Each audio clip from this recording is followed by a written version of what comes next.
Salut à tous, ici Reg, bienvenue dans les actualités cinéma, séries et un petit peu jeux vidéo de la semaine. On va parler de pas mal d'actualités. Elles seront évidemment dans la description et le commentaire épinglé, mais l'objectif est de vous donner mon avis sur l'actualité. J'attends votre avis aussi dans les commentaires car j'ai envie d'y répondre lorsque j'ai quelque chose à dire par rapport à ce que vous allez penser de toutes ces actus. Une petite actualité concernant deux anciens films. Le premier, c'est Kingdom of Heaven qui a le droit à une remasterisation 4K qui sortira du coup en Blu-ray 4K Collector qui a l'air magnifique, mais aussi au cinéma. La version évidemment Director's Cut qui est un chef-d'œuvre, c'est la vraie bonne version du film. Regardez pas les autres versions, enfin il n'y en a qu'une autre je crois, mais regardez la Director's Cut et j'espère qu'il y aura une sortie salle un peu partout en France, c'est prévu aux États-Unis, au Royaume-Uni, et en tout cas au pire il y aura le Blu-ray 4K qui va sortir.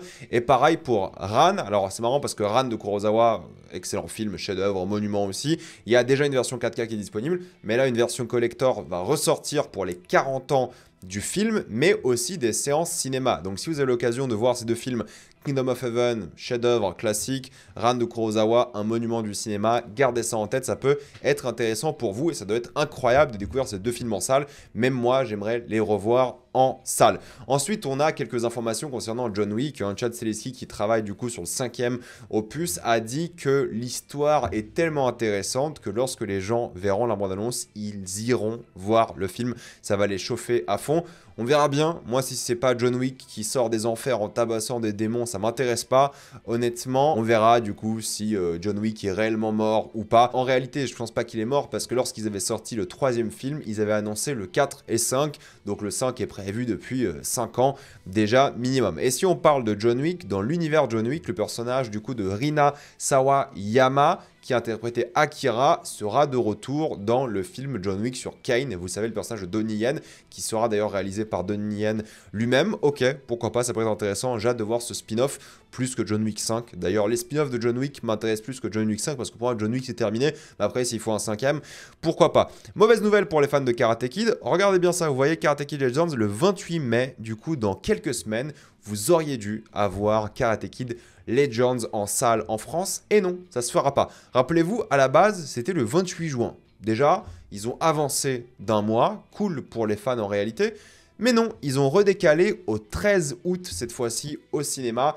Voilà, les fans de Karate Kid, vous allez devoir attendre. 13 août, c'est 3 mois après la sortie américaine. La sortie américaine est toujours le 30 mai. Pourquoi est-ce qu'ils ont décalé en France? J'imagine ils avaient peur de Mission Impossible, de Lilo and Stitch, ce genre de truc. Ils ont décalé au 13 août où il y a plus de place en termes de cinéma pour eux. Dans tous les cas, le souci, c'est que 30 mai aux États-Unis, c'est-à-dire que quelques semaines plus tard, il sera disponible en VOD. Et du coup, en France, il sera disponible 3 mois après la sortie américaine. Vous allez voir tout le film sur Internet. Déjà, bon, c'est assez nul de faire ça dans le monde connecté d'Internet. Sortir un film 3 mois plus tard, surtout un blockbuster, entre guillemets, comme ça craint honnêtement. Bon, voilà, c'est comme ça, c'est triste. Je ne sais pas si ça sera rentable pour eux. On verra le box-office France et le box-office international, du coup, dans quelques semaines. Le conclave a commencé, le vrai conclave, hein, pour le coup, il a commencé hier. Et apparemment, les cardinaux ont dû regarder le film Conclave parce qu'ils ne savent pas comment se passe un conclave. Personne n'a appris de ces nouveaux cardinaux comment se fait le conclave. Du coup, ils ont vraiment fait une watch party conclave. C'est pas une blague, c'est vrai, c'est pour ça que j'en parle. Donc je trouve ça très drôle, mais ça montre aussi à quel point le conclave du film était véridique, était proche de la réalité, même si en réalité le film c'est une vraie fiction. J'espère qu'ils vont aussi comprendre l'importance de la fin et du coup bien voter pour un nouveau pape plus ou moins progressiste, évidemment. Ensuite, on a, ça c'est abusé, 10 Things About You aura le droit à 3 suites. Oui, vous avez bien entendu, 3 suites. 10 Things I Hate About You, c'est le premier. Ensuite, il y aura 10 Things I Hate About Dating. Ensuite, il y aura 10 Things I Hate About Marriage. Et ensuite, 10 Things I Hate About Kids. Vous avez bien compris ce qui se passe. Évidemment, tristement, Heath Ledger ne sera pas de retour. Julia Stiles, on verra si elle sera de retour ou si ce sera une autre histoire pour le coup. Mais je m'en branle, honnêtement. Déjà que c'est un film qui n'est pas exceptionnel, mais sympathique. Et il est sympathique parce que l'alchimie de Heath Ledger avec Julia Stiles. C'est ça qui est bien. Et c'est Heath Ledger qui porte carrément le film. C'est pas la mise en scène, le scénario. C'est carrément lui qui le porte.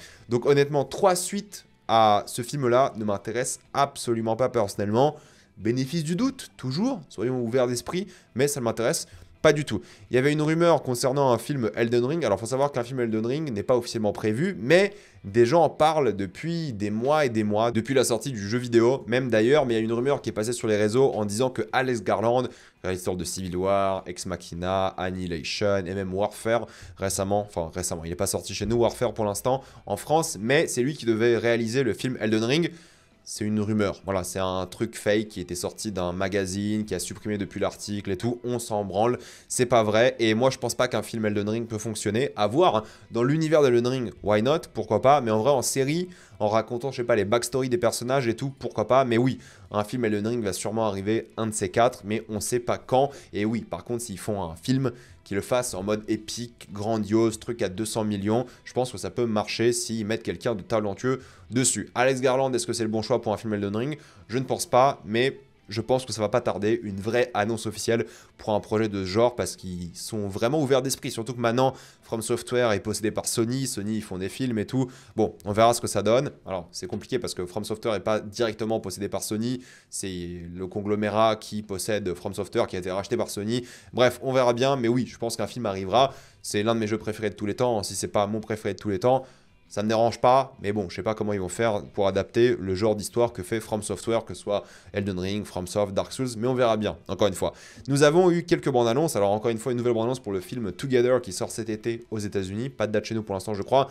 Alison Brie, Dave Franco, c'est un film d'horreur sur un couple fusionnel, voilà, ça a l'air d'être du body horror flippant, jumpscare, on va voir ce que ça donne, mais je pense qu'ils vont fusionner de manière très réelle. En tout cas, moi, le body horror, j'aime bien, je trouve ça fun si c'est bien fait. Donc, pourquoi pas, celui-ci a un côté un peu unique à la chose. En plus, c'est un vrai couple dans la vraie vie, ça peut être vraiment intéressant.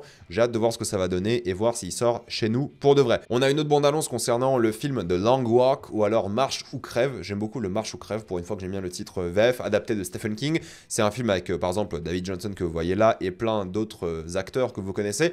En gros, le concept est que vous avez le droit de vous arrêter de temps en temps, mais sinon, vous devez marcher continuellement. Marchez, marchez, marchez. Si vous vous arrêtez pendant quelques secondes, vous mourrez. Ça peut être intéressant. Il y a aussi Mark Hamill. Le concept a l'air cool. Entre guillemets, c'est une sorte de huis clos parce qu'en fait, le décor, c'est juste la route, j'ai l'impression. Donc même s'ils avancent, c'est un huis clos. Donc ça peut être intéressant. J'ai hâte de voir ce que ça va donner. Ça sort normalement en septembre. À voir s'il y aura une date de sortie française. Une autre bande-annonce, c'est celle du prochain Ethan Cohen après Drive Away Dolls, que je n'ai pas vu, mais apparemment il était vraiment mauvais. Pourquoi je parle de Drive Away Dolls? C'est que Margaret Qualley est de retour dans le rôle principal.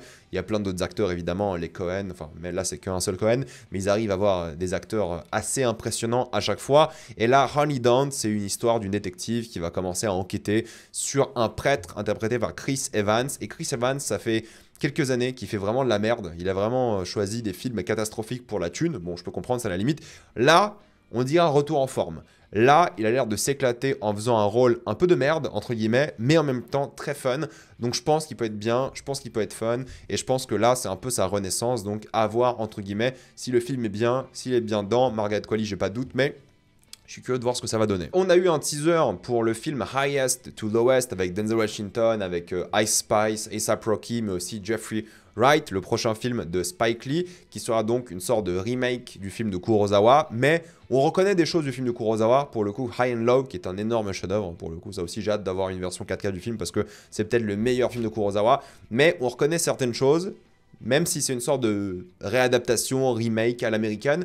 Donc en vrai, pourquoi pas? Énorme chef-d'œuvre, High and Low, mais là ils ont l'air de prendre des libertés, d'adapter ça aux États-Unis. Bon, ça fait un moment que Spike Lee a pas fait un truc que j'aime beaucoup, en tout cas, mais pourquoi pas? Ça a l'air un peu différent, intéressant. Moi, je me suis dit, ok, remake du Kurosawa, ça sert à rien, c'est nul, c'est encore des ricains. Il a déjà fait un remake d'une œuvre d'art coréenne, Old Boy Spike. Donc là, qu'est-ce qu'il fait avec le Kurosawa? Mais non, ça a l'air un peu différent tout de même. Là où Old Boy, c'était la même chose, quoi, mais en version nulle. Là, pourquoi pas? Bénéfice du doute, ça peut être bien, même si je pense que les meilleures choses de l'œuvre seront du coup les choses du Kurosawa et en même temps Denzel, parce que voilà, Denzel, à voir ce que ça va donner, je suis curieux. Ça sort le 5 septembre sur Apple TV+, ou peut-être chez nous il y aura une sortie salle, mais ça m'étonnerait pour le coup. Echo Valley a eu aussi le droit à sa bande-annonce. Vraie bande-annonce, cette fois-ci, il y avait un teaser il y a quelques mois déjà. Julianne Moore, Sydney Sweeney, et c'est le 13 juin que ça sortira pour le coup sur Apple TV+, série enquête par le scénariste de Mare of Easttown. Mare of Easttown, c'est une excellente série HBO. Si vous ne l'avez pas vu, regardez Mare of Easttown, c'est vraiment très très bien avec Kate Winslet. Là, pareil, sorte de thriller, criminel. Apparemment, c'est le personnage de Sydney Sweeney qui a tué quelqu'un, un homme, et elle essaie de le cacher, sa mère aussi elle le cachait. On va voir ce que ça va donner, il y a l'air d'avoir beaucoup de mystères. Peut-être on nous ment aussi dans la bande-annonce, donc curieux de voir dans quelle direction va aller cette œuvre. Ça sort le 13 juin, donc content. Voilà, je pense que ça peut être bien parce qu'Apple, ils sortent de plus en plus de productions intéressantes comme Foundation saison 3 qui a été annoncé aussi avec une bande-annonce qui a l'air pas mal. Un truc un peu plus cheap, j'ai l'impression, vu que c'est pas un énorme succès Foundation, peut-être ils ont mis moins d'argent dans cette saison, mais pourquoi pas, ça a l'air quand même bien, ça sort le 11 juillet, ça pour le coup, moi j'aime bien Foundation, c'est pas une grande série, la saison 1 avait des problèmes, la saison 2 était un peu mieux même si on n'y était pas encore, là la saison 3 j'ai envie d'y croire, mais en même temps il faut savoir que le showrunner s'est barré du projet, mais il bosse encore dessus, bref c'est un peu compliqué, à voir. Je pense que ça risque d'être la dernière saison. Ça dépend de la qualité, évidemment, d'après moi. Et surtout, si les gens vont enfin commencer à regarder Foundation.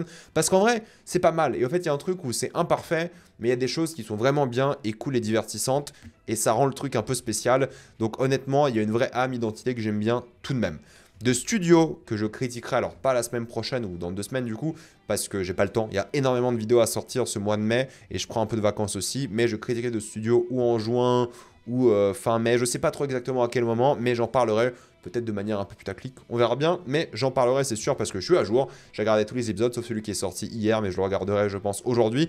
C'est très bien de studio, donc une saison 2, je suis très content. De toute façon, les showrunners ont dit qu'ils aimeraient bien faire ça pour l'éternité. Et je pense que s'ils ont des histoires d'Hollywood pour l'éternité, en réalité, ils peuvent le faire pour l'éternité, entre guillemets. Hein. Donc ouais, très content que ce soit un succès. J'ai hâte de voir ce que ça va donner par la suite, parce que moi, j'aime beaucoup, et tous les cinéphiles, je pense, aiment beaucoup cette série qui est vachement bien, originale et un peu nouvelle. On a eu des annonces concernant The Beekeeper 2. Alors, ça ne sera pas le même réalisateur, hein, David Ayer, qui va s'en occuper, mais c'est officiel. C'est Amazon qui a repris les droits de la licence, et le deuxième sera réalisé par Timo Tjahjanto. Désolé si j'ai mal prononcé son nom, c'est un réalisateur indonésien qui a fait plein de films. Il sort Nobody 2 là en ce moment et il bosse beaucoup avec Hollywood depuis quelques années, et il va faire du coup de Beekeeper 2. Écoutez, le premier était sympa, Timo Tjahjanto, j'ai bien aimé ses précédents films, donc pourquoi pas. Il a fait des bons films d'action, à voir si Hollywood va pas le brider un petit peu. Ensuite, on a quelques annonces concernant le prochain film de Noah Baumbach qui s'appelle Jake Kelly, avec George Clooney, Laura Dern, avec Adam Sandler aussi, le 5 décembre sur Netflix. Vous savez, Noah Baumbach, il a son contrat Netflix. Voilà, c'est comme ça. J'ai pas vu son précédent film d'ailleurs, mais celui d'avant, j'avais beaucoup aimé, Marriage Story pour le coup. Donc voilà, pourquoi pas pour les fans de Baumbach, le 5 décembre sur Netflix. Squid Game saison 3 a le droit à une bande-annonce. Ouais, ça a l'air bien, honnêtement. Bah voilà, je pense que la saison 3 sera vraiment bien. La 2 était un petit peu décevante, un peu une redite et avait quelques problèmes, même si c'était bien. Là, la 3, pour rappel, sort le 27 juin. On en parlera évidemment. J'ai très hâte de voir ce que ça va donner. D'ailleurs, Netflix prépare une sorte de TikTokification, je sais pas comment on peut dire ça. En gros, tu pourras scroll comme sur TikTok ou Reel ou peu importe et regarder des scènes de films, de séries et décider de commencer la dite série ou œuvre de manière générale. Je pense que c'est pas une mauvaise idée, honnêtement. De toute façon, vous savez, hein, je vous avais dit que Netflix est en train de lancer une sorte de chatbot, aussi en mode chat GPT. Ça aussi, je pense que c'est une bonne idée, j'en ai déjà parlé. Je veux dire, les outils IA comme ça pour faciliter les manières de regarder des choses. Alors ouais, c'est un peu inhumain, entre guillemets, mais bon, entre un algorithme et un chatbot, autant être sur le chatbot et discuter un peu avec lui. Pourquoi pas, à voir si c'est bien fait ou pas, mais je pense que ça peut être intéressant et ça peut être cool. En vrai, j'ai pas envie d'être trop pessimiste sur ça, je pense que ça peut être vraiment utile de plein de manières différentes. Et un truc un peu triste concernant Netflix, c'est qu'ils vont supprimer les films interactifs et les séries interactives et ils vont commencer avec Black Mirror, Bandersnatch et aussi le film ou la série interactive, je sais plus, Kimmy Schmidt. Ça va commencer à disparaître dès le 12 mai, donc si vous n'avez jamais fait l'épisode interactif de Black Mirror, Bandersnatch, c'est intéressant. Moi, je pense qu'il n'est pas très très bon, mais c'est intéressant. Et ce qui est triste, c'est qu'après, en fait, ça sera plus possible d'y jouer tout court. Je veux dire, il faudra pirater le truc, une version où tu peux jouer. Il n'y a pas de Blu-ray du truc, donc tu peux pas jouer via ton Blu-ray. Bon, c'est un peu triste en termes de préservation des œuvres d'art. Voilà, ils sortent des œuvres, mais ils les suppriment en même temps. C'est triste, il n'y a pas de moyen de l'avoir cette œuvre. Donc cette œuvre-là, c'est maintenant ou jamais pour la tester parce qu'après, comment on fait? Il y aura sûrement des moyens en ligne, des pirates qui vont se débrouiller pour le faire, mais c'est triste d'en arriver là. En termes de préservation, c'est assez catastrophique. Donc c'est maintenant ou jamais, vous avez même pas une semaine pour le faire. On a eu une actualité concernant Bob Iger. Bob Iger est très content du succès entre guillemets critique de Thunderbolts, ou comme je dois l'appeler du coup les nouveaux Avengers, ou même pas New Avengers, en français c'est Nouveaux Avengers, le titre officiel français, bref, ça c'est un autre débat, mais grosso modo Bob Iger a dit que Thunderbolts est l'exemple parfait de qualité au-dessus de quantité, ils vont faire plus de qualité, moins de choses Marvel, et c'est ça, on va dire, le nouveau motto de Marvel. Il l'avait annoncé déjà il y a plus d'un an. On va voir ce que ça va donner. Moi, j'ai bien aimé Thunderbolts, hein, c'était cool, mais on va voir si ça va aussi se confirmer avec les 4 Fantastiques, avec Doomsday, Secret Wars, Spider-Man. Je veux dire, il y a quelques projets Marvel qui vont être décisifs dans les mois et années qui viennent. Concernant Clayface, du coup, de DC, il faut savoir que Mike Flanagan avait écrit le scénario de l'œuvre, mais le scénario est en train d'être réécrit par Hossein Amini, qui a donc écrit Drive et The Snowman. Drive, c'est bien, même si c'est plutôt la mise en scène que j'aime bien dans Drive plutôt que le scénario. The Snowman, c'est un autre débat. Mais en tout cas, voilà, c'est réécrit, c'est pas entièrement le script de Mike Flanagan. Est-ce que c'est une bonne nouvelle ou pas? On verra. En termes de jeux vidéo, il faut savoir que le prochain Battlefield devrait sortir en mars 2026. Ça a été annoncé et ça sera en théorie la renaissance de Battlefield. Je suis pas très joueur en multi, mais pourquoi pas? Moi, j'aimais bien Battlefield à l'époque. C'est fait partie de ces FPS que j'aimais bien en multi. Peut-être j'y jouerai un petit peu, mais voilà, dans un an devrait sortir le prochain Battlefield. Et d'ici là, il y aura plein de périodes de test, évidemment. On va voir ce que ça va donner. Je suis très curieux par rapport à ça. On a aussi l'annonce de Gears of War Reloaded, ce qui est donc un remaster du premier jeu qui sortira le 26 août sur PC, Xbox du coup forcément, et PS5. Moi je suis content, moi je pense que l'exclusivité ne devrait pas exister, je pense que cette guerre des exclus, c'est un peu une connerie, c'est un peu une bêtise, je pense que c'est plus ce qui vend aujourd'hui des consoles et des machines, à voir, mais en tout cas j'espère que le monde se dirige vers plus aucune exclue, ça serait le monde idéal, donc je suis très content que Xbox assume et le fasse et aille dans cette direction. Mais la grosse actualité de la semaine, c'est évidemment GTA 6 qui a le droit à une nouvelle bande-annonce, la bande-annonce numéro 2. C'est marrant parce que moi j'avais sorti ma vidéo actualité cette semaine en disant ouais, GTA a été annoncé avec une date de sortie, trop bien, mais je pense pas qu'il y aura de bande-annonce pour l'instant. 2 minutes après, il y avait la bande-annonce sur les réseaux, 2 minutes après la sortie de ma vidéo. Donc il faut parler un petit peu parce qu'en vrai, ça sort dans un an, là voilà la date officielle, il y a le GTA 6, tout le monde est content, nouvelles images, nouvelles bandes annonces. Et oui, en termes de graphisme, d'éclairage, même en termes de film, regardez la photo, regardez les figurants derrière, regardez tout ça. C'est exceptionnel. Graphisme, éclairage, animation des personnages, c'est hors du commun. Je veux dire, pour un open world, c'est hors du commun, mais pour un jeu vidéo tout court, c'est hors du commun. Moi, j'ai jamais vu ça, c'est une claque extrême. Cependant, quand tu regardes la bande-annonce, il y a un peu des problèmes d'animation, vite fait, il y a des micro-stutters, il y a quelques petites chutes de FPS. D'ailleurs, Digital Foundry, on en parlait dans un podcast, ils ont fait un vrai truc détaillé où ils disent que le jeu est hyper impressionnant, mais il y a quand même quelques petits trucs. Bon, il y a un an, hein, c'est large, hein, je pense que c'est même pas un souci en réalité. Mais moi, ce qui m'inquiète, et c'est ce qu'ils ont dit aussi dans leur podcast, c'est qu'en gros, oui, j'y crois pas au mode 60 FPS. Genre, GTA 6, pour moi, c'est du 30 FPS uniquement. Je pense pas qu'ils vont le faire tourner plus que ça. Tous les gens qui disent ouais, il y aura un mode fidélité performance, je n'y crois pas, honnêtement. Non mais vraiment, je n'y crois pas. Et le problème, c'est que moi, je trouve que ce n'est pas un truc à tolérer, les 30 FPS. Je trouve vraiment que ce n'est pas normal, ça devrait être interdit. Tous les jeux devraient proposer au moins un mode 60 FPS. Est-ce que ça sera le cas? On verra bien. La bande-annonce d'après Digital Foundry est aussi en réalité en nombre de pixels en HD. Donc, à voir ce que ça va donner. Même si le rendu sur YouTube est en 4K, le nombre de pixels, c'est pas du 4K, visiblement. Donc, ça m'inquiète un peu parce que je me dis, ok, 30 FPS uniquement, moi, ça me saoule. Honnêtement, moi, ça me saoule, ça me donne la gerbe, premièrement, de une, surtout dans un jeu comme ça où ça va bouger vite et tout. Donc, j'ai un peu peur. Et je pense que 30 FPS stable, ça sera impossible aussi. Donc, 30 FPS stable, à la limite, tu vois, grande limite, mais ça va sûrement baisser. Et dans la bande-annonce, on voit qu'il y a un peu des stutters, il y a un peu des trucs, ça risque de baisser, ça va peut-être être à, je sais pas, 24, 22, 18 FPS dans certaines zones. On verra bien. Les machines sont vieilles, en réalité, pour un GTA. C'est ça le problème aussi. Il sortira sûrement pas sur PC en même temps, parce qu'ils n'ont jamais sorti leur jeu sur PC en même temps. Donc tu pourras même pas profiter d'une vraie sortie PC en disant, ok, voilà, mets-toi à fond sur GTA 6, mets-toi tes graphismes à fond. Regardez la machine qu'on a fait en GTA en termes de graphisme. Donc ça, en vrai, ça m'inquiète un petit peu. Je vois pas du tout tourner en plus de 30 FPS et ça me fait grave chier, surtout qu'en fait, c'est un jeu qui sort sur Series S. Pourquoi? Pour moi, il devrait juste dire, en fait, non, Series S, non, X, PS5 et même, allez, je vais être extrême, on le sort sur PS5 Pro et puis basta. Voilà, fallait un peu assumer les graphismes. Mais non, il y aura plusieurs versions du jeu pour les différentes consoles. J'espère juste un mode 60 FPS parce que sinon, ça serait assez problématique. Et c'est un peu dommage que le jeu soit bridé par la Series S. Parce que du coup, même s'ils font des modes graphiques différents, ils font le jeu en tête avec la Series S aussi. Parce qu'à un moment, tu peux baisser des trucs, mais si tu fais ton jeu en tête, tu le fais avec la plus petite machine possible. Et là, c'est la Series S en termes de performance. Et ils l'ont dit, hein, ils sont bridés littéralement par la Series S. Tout le monde l'a dit. Bon, c'est un débat. Est-ce qu'il fallait accepter la Series S? En termes de vente, je pense que vu le marché des consoles, bah, la Series S est intéressante pour Rockstar. En tout cas, j'aime bien plein de choses. J'aime bien l'ambiance, les protagonistes. J'aime bien l'amour entre les deux protagonistes qu'on voit justement, les choses que tu peux faire. Ils ont annoncé Vice City, Leonidakis, Grass Rivers, Port Hellhorn, Ambrosia et Mount Calaga National Park. Apparemment, le synopsis, c'est un braquage de deux protagonistes qui tournent mal et qui va faire qu'ils vont rentrer dans une sorte de nouvelle Amérique un peu infernale, remplie de conspirations, de problèmes au milieu du paradis. Donc à voir ce que ça va donner. Et moi, encore une fois, ce qui m'inquiète, c'est qu'en fait, trailer sans gameplay, quoi.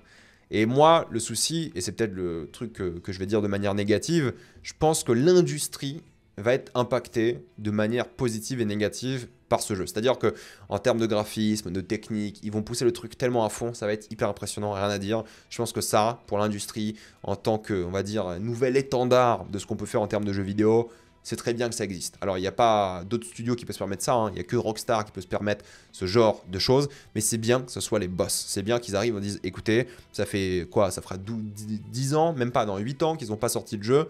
Regardez ce qu'on peut faire sur une nouvelle génération de consoles. On est au max ici. Donc ça, c'est cool.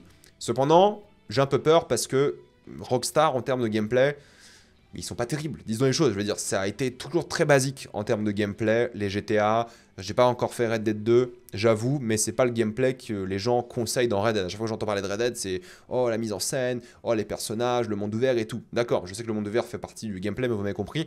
Donc ça m'inquiète un petit peu. Parce que si le gameplay est pas bon, moi je m'en fous, en réalité. Parce que moi, ce qui m'intéresse dans un jeu vidéo, tout ça, je vais prendre ma claque, hein. Tu sais, je vais commenter le jeu, je vais me dire, putain, ça c'est incroyable, les détails, c'est ouf et tout, c'est génial. Mais si le gameplay est chiant, si le gameplay est nul, si c'est pas bien, je m'en fous. Non mais je vous jure, hein, c'est ça qui me fait revenir sur un jeu. Un monde ouvert, c'est pas assez pour moi. Faut que le gameplay soit vraiment bien. Et j'ai fait tous les GTA depuis le 3, j'ai adoré à chaque fois, j'ai bien aimé, hein, tout, j'ai même adoré, j'ai envie de vous dire. Mais si ça s'améliore pas en termes de gameplay, ça m'intéresse pas. Et j'espère qu'ils vont s'améliorer, j'espère qu'ils vont avancer dans cette direction en termes de gameplay, j'espère qu'ils vont faire quelque chose peut-être pas forcément d'innovant, mais de vraiment bien. Parce que s'ils innovent techniquement, j'aime bien qu'ils innovent en termes de gameplay, j'aime bien qu'ils aient un truc un peu nouveau, qui change la donne complètement. Voilà, c'est mon avis, c'est important, je pense, de varier les choses, de faire un truc un peu nouveau, parce qu'ils sont un peu à la ramasse d'après ce que j'ai vu en termes de commentaires sur Red Dead 2. On va voir ce que ça va donner. Je pense que le jeu sera un chef-d'œuvre, je pense qu'il sera exceptionnel. Ils n'ont pas le droit à l'échec.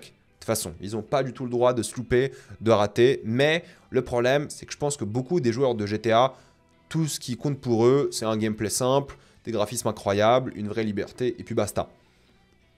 Pour moi, c'est pas suffisant. Il faut que le gameplay soit vraiment bien. On verra bien. Je m'en fous des graphismes, même si là, c'est impressionnant. J'avoue, c'est vraiment dingue ce qu'ils ont réussi à faire. Mais la majorité des gens, pour eux, les graphismes, c'est important. Et la question reste sur le prix. Est-ce qu'ils vont le sortir à 100 balles, 70, 80, 90? On verra bien. J'ai hâte d'avoir plus d'informations. Voilà, mettez-moi dans les commentaires ce que vous pensez de tout ça. Êtes-vous d'accord, pas d'accord? J'ai envie d'avoir votre avis. Pensez à vous abonner à la chaîne pour voir plus de vidéos. Mettez un j'aime, ça aide beaucoup la chaîne. Suivez-moi sur tous mes réseaux, que ce soit Spotify, TikTok, Instagram ou Twitch. Et moi, je vous dis à la prochaine fois. Salut à tous.